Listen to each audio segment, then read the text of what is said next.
সব দেখে মনে হচ্ছে আরেকটা অনিবার্য বিপ্লব আসন্ন। প্রিয় দেশবাসী, আপনারা প্রস্তুত হন। এই বিপ্লবের জন্য আমি আপনাদের সবাইকে প্রস্তুতি নিতে আহ্বান জানাচ্ছি। এখানে আমরা যারা বসেছি, অনেকে বয়স্ক, অনেকে তরুণ। বিপ্লবের ক্ষেত্রে বিপ্লব কোনো বয়স মানে না। যেমন 24শে জুলাই আবাল বৃদ্ধ বনিতা, 10 মাসের শিশু থেকে 90 বছরের বৃদ্ধ সবাই ছিল রাজপথে। আগামীতেও বয়স বিপ্লবকে সঙ্গ দিয়েই সামনে এগিয়ে যাবে ইনশাআল্লাহ। সেদিন সবাই হবে তরুণ, সবাই হবে যুবক,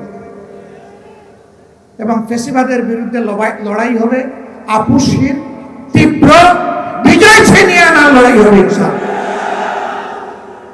জেল জুলুমের ভয় দেখাবেন না। আল্লাহর মেহেরবানিতে এগুলোকে কোনো পাত্তাই দেই না। ফাঁসির ভয় দেখাবেন না। ফাঁসির রশি যদি জাতির মুক্তির জন্য প্রয়োজন হয়, ফুলের মালা হিসাবে কবুল করে নেব। ফাঁসির তক্তার উপর দাঁড়িয়ে বুক কাঁপবে না, ঠোঁট কাঁপবে না, বিজয়ের জয়ধ্বনি শুনিয়ে যাব ইনশাআল্লাহ। সম্মানিত বন্ধুগণ, গ্যাসের দাম কখন বাড়ানো হয়? বাড়ানোর আগে গ্যাস কমায় দেওয়া হয়। সমাজে সংকট সৃষ্টি করা হয়, জনগণ অতিষ্ঠ হয়ে উঠে। এই ফাঁকে গ্যাসের দাম বাড়াইয়া বলে, জনগণ বলে, যাক বাবা, দাম বাড়লে পাইয়া তো দিছি। এটা ফ্যাসিবাদী প্র্যাকটিস।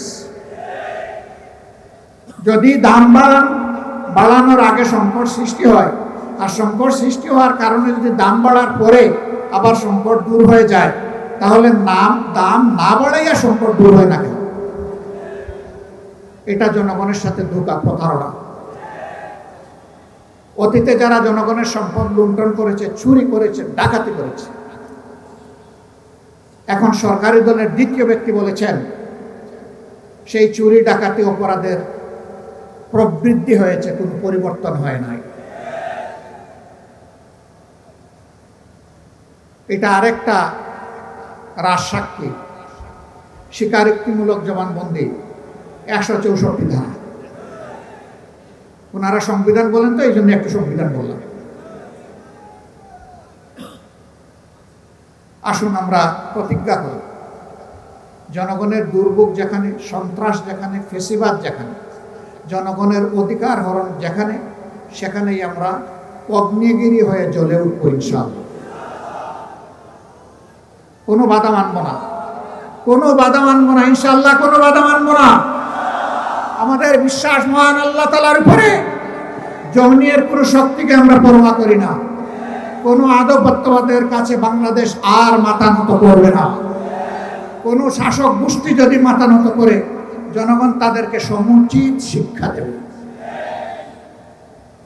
এগিয়ে যাক প্রিয় বাংলাদেশ, একটা নিষ্কলুষ, ফ্যাসিবাদ মুক্ত, মানবিক, ন্যায় এবং ইনসাফের ভিত্তির উপর একটি সম্মানের বাংলাদেশ, মাথা উঁচু করে দাঁড়ানো বাংলাদেশ দেখতে চায়। এ লড়াই চলবে ততক্ষণ পর্যন্ত, যতক্ষণ পর্যন্ত এই প্রত্যাশা আমাদের পূরণ না হবে। সবাইকে ধন্যবাদ। কষ্ট করে আপনারা এসেছেন। কষ্ট কেবল শুরু, শেষ হয়নি। লড়াই কেবল শুরু, শেষ হয়নি। আগামীকাল জনদুর্ভোগ নিয়ে এই কাছেই মুক্তাঙ্গনে আপনাদের সকলের দাওয়াত। আগামীকাল আবার দেখা হবে ইনশাআল্লাহ। আল্লাহ হাফেজ। বাংলাদেশ জিন্দাবাদ। 11 দলীয় ঐক্য জিন্দাবাদ। আসসালামু আলাইকুম ওয়া রাহমাতুল্লাহি ওয়া বারাকাতুহু। আসসালামু আলাইকুম ওয়া রাহমাতুল্লাহ। আলহামদুলিল্লাহি রাব্বিল আলামিন, ওয়াসসালাতু ওয়াসসালামু আলা রাসূলিহিল কারীম ওয়া আলা আলিহি ওয়া সাহবিহি ওয়া আহলি বাইতি আজমাইন। জুলাই অভ্যুত্থানের দ্বিতীয় বার্ষিকী উপলক্ষে বায়তুল মুকাররম দক্ষিণ গেটে 11 দলীয় ঐক্য আয়োজিত আজকের এই গণসমাবেশের সম্মানিত সভাপতি, বাংলাদেশ খেলাফত মজলিসের সংগ্রামী আমির শায়খুল হাদিস আল্লামা মামুনুল হক, মঞ্চে বসা 71 রণাঙ্গনের বীর মুক্তিযোদ্ধা লিবারেল ডেমোক্রেটিক পার্টির সম্মানিত চেয়ারম্যান জনাব ডক্টর কর্নেল অলি আহমদ বীর বিক্রম সহ 11 দলের সম্মানিত জাতীয় শীর্ষ নেতৃবৃন্দ, সম্মানিত দেশবাসী, ঢাকাবাসী এবং সাংবাদিক বন্ধুগণ, আমি গভীর শ্রদ্ধায়, ভালোবাসায়, মমতায় এবং দায় নিয়ে তাদেরকে স্মরণ করছি যাদের বদৌলতে আজকে এখানে দাঁড়িয়ে কথা বলার সুযোগ পাচ্ছি।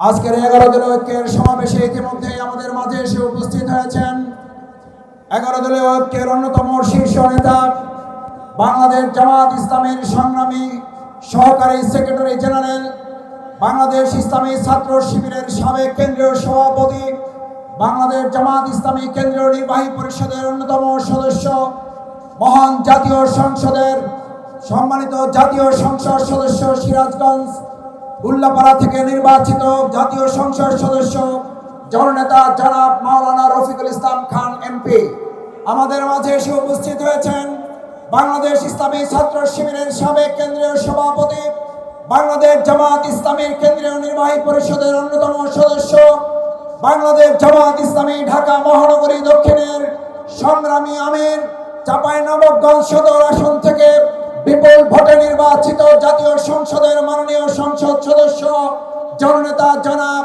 নুরুল ইসলাম বুলবুল এমপি।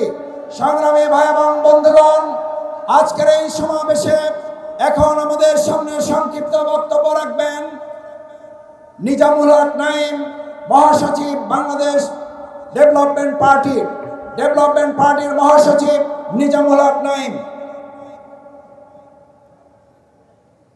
আউযু বিল্লাহি মিনাশ শাইতানির রাজিম। বিসমিল্লাহির রহমানির রহিম। উপস্থিত 11 দলীয় ঐক্য কর্তৃক আয়োজিত জুলাই অভ্যুত্থানের দ্বিতীয় বার্ষিকী উপলক্ষে আজকের এই গণসমাবেশের সম্মানিত সভাপতি, আজকের সম্মানিত প্রধান অতিথি, আজকের সমাবেশের 11 দলের জোটের সম্মানিত শীর্ষ নেতৃবৃন্দ, সমাবেশে আগত সম্মানিত ঢাকাবাসী, আসসালামু আলাইকুম রহমতুল্লাহ। সম্মানিত ভাইরা আমার, আমরা 2টি বছর অতিক্রম করেছি জুলাই অভ্যুত্থানের পরে। এর মধ্যে আমরা লক্ষ্য করছি গতকালকে বাংলাদেশের রাজধানী ঢাকার সবচাইতে গুরুত্বপূর্ণ শিক্ষা প্রতিষ্ঠান জগন্নাথ বিশ্ববিদ্যালয়ে সন্ত্রাসী হামলা হয়েছে।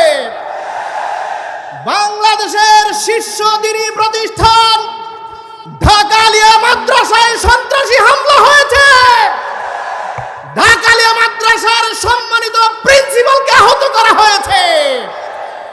বাংলাদেশের শীর্ষ প্রতিষ্ঠান ঢাকা কলেজে সন্ত্রাসীর আক্রমণ চালিয়েছে। এই আক্রমণে আমরা লক্ষ্য করেছি গত 17 বছর যারা চাপাতি এবং হেলমেট বাহিনী ছিল তারা তাদের দায়িত্ব গ্রহণ করে নিয়েছে। এর মাধ্যমে আমরা স্পষ্টভাবে বুঝতে পারছি আপনারা আপনাদের পতনের সূচনা ঘটিয়েছেন। এখন সময় শুধু অপেক্ষার মাত্র। দ্বিতীয় কথা বলতে চাই, সম্মানিত উপস্থিতি, এই সরকার যেই পাটাতন ব্যবহার করে ক্ষমতা এসেছে, যেই সিঁড়ি ব্যবহার করে ক্ষমতা এসেছে, সেটা হচ্ছে জুলাই অভ্যুত্থান এবং জুলাইয়ের সনদ এবং গণভোট। ক্ষমতায় এসেই তারা প্রথমে সেই পাটাতন এবং সিঁড়িকে তারা দগ্ধ করেছে। সুতরাং তাদের স্বাভাবিকভাবে এই ক্ষমতা থেকে বিদায় হওয়ার আর সুযোগ নেই। সুতরাং তাদেরকে হাসিনার মতো এই ক্ষমতা থেকে যাওয়ার জন্য প্রস্তুতি গ্রহণ করতে হবে। আগামী দিনের সেই আন্দোলনে সংগ্রামী ভূমিকা পালনের আহ্বান জানিয়ে আমি আমার কথা শেষ করছি। আসসালামু আলাইকুম রহমতুল্লাহ। সংগ্রামী ভাই এবং বন্ধুগণ, জুলাই গণঅভ্যুত্থানের দ্বিতীয় বার্ষিকী উদযাপন উপলক্ষে জনগণের গণরায়ের এবং ফ্যাসিবাদের বিচারের দাবিতে আজকের এই ঐতিহাসিক গণসমাবেশে ডান দিক থেকে বাম দিক থেকে সামনে থেকে আমাদের মিছিল আসছে। মিছিলে আজকের এই গণসমাবেশ গণ অভ্যুত্থানের দ্বিতীয় বার্ষিকীতে জনগণের ঐতিহাসিক সমাবেশে পরিণত হবে ইনশাআল্লাহ। সংগ্রামী ভাই এবং বন্ধুগণ, এ পর্যায়ে আমাদের সামনে সংক্ষিপ্ত বক্তব্য রাখবেন আমার বাংলাদেশ পার্টির সংগ্রামী যুগ্ম সাধারণ সম্পাদক জনাব শাহাদাতুল্লাহ টুটুল। আমার বাংলাদেশ পার্টির শাহাদাতুল্লাহ টুটুল।